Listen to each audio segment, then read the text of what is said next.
Hello friends, welcome to my second blog mission HP police 2025। तो हमारा topic चला हुआ है रैशनल नंबर। तो रैशनल नंबर का फर्स्ट पार्ट हमने कंप्लीट कर दिया है और सेकंड पार्ट आज हम डिस्कस करेंगे। तो सेकंड पार्ट में हम डिस्कस करते हैं terminating and non terminating numbers की।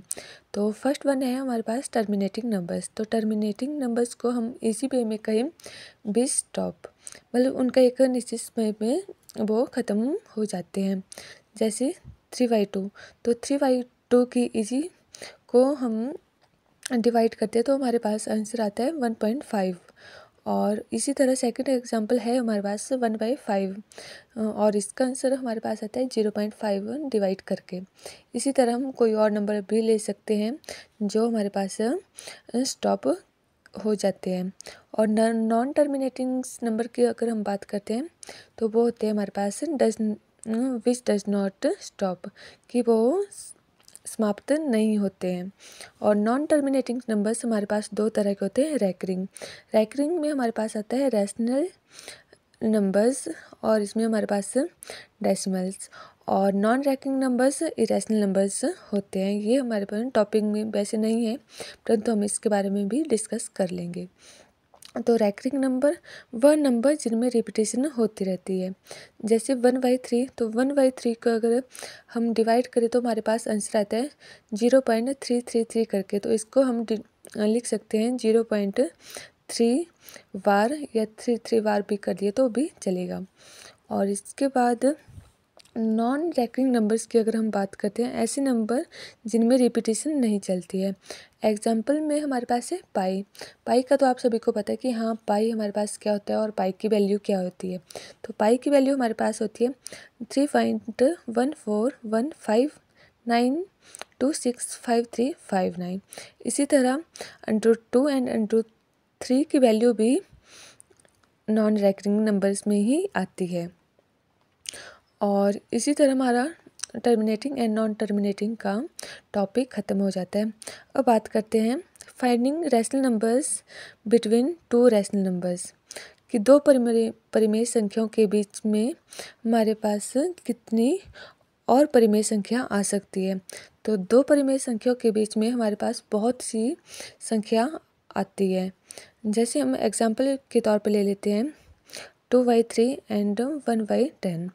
तो 2/3 और 1/10, तो हमें डिनोमिनेटर हमारे पास है 3 एंड 10। तो हम 3 और 10 को एक ऐसे नंबर बनाना है कि हाँ जिससे सेम नंबर बनाना है। तो इसको हम सेम नंबर बनाने के लिए हम इसको देख सकते हैं कि एलसीएम ले सकते हैं। तो 3 और 10 का एलसीएम हमारे पास आता है 30। तो 30, तो मतलब हमें पता लगे कि हमारे पास नंबर कैसे बनेगा। तो हम इसी तरह 3 को अगर हमें 30 बनाना है तो हम 10 से मल्टीप्लाई करेंगे। तो अगर हम डिनोमिनेटर में मल्टीप्लाई करते हैं तो हम न्यूमरेटर में भी मल्टीप्लाई करते हैं।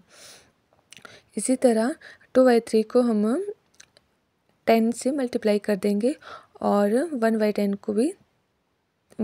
को हम 3 से मल्टीप्लाई कर देंगे। और उस तरह हमारे पास आंसर आ जाता है 20/30 एंड 3/30।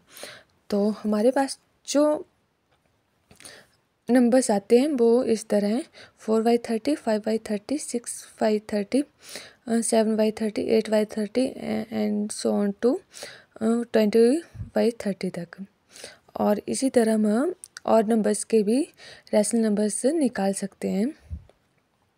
और अब बात करते हैं standard form of rational number. और स्टैंडर्ड फॉर्म ऐसी फॉर्म होती है जहाँ पर नंबर्स को और ज़्यादा डिवाइड नहीं किया जा सकता है। जैसे हम बात करते हैं 2/10 की, तो 2/10 की स्टैंडर्ड फॉर्म हमारे पास आती है 1/5, क्योंकि 1/5 को हम अगर और डिवाइड करते हैं तो हमारे पास आंसर आता है रैशनल नंबर्स, आंसर आता है डेसिमल्स में।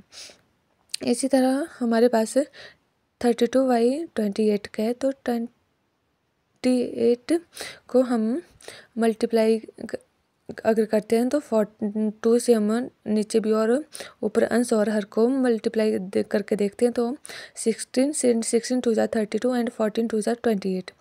तो इसी तरह 16 और 14 और 16 8 2 सा 16 एंड 7 2 सा 14, तो हमारे पास आंसर आता है 8/7।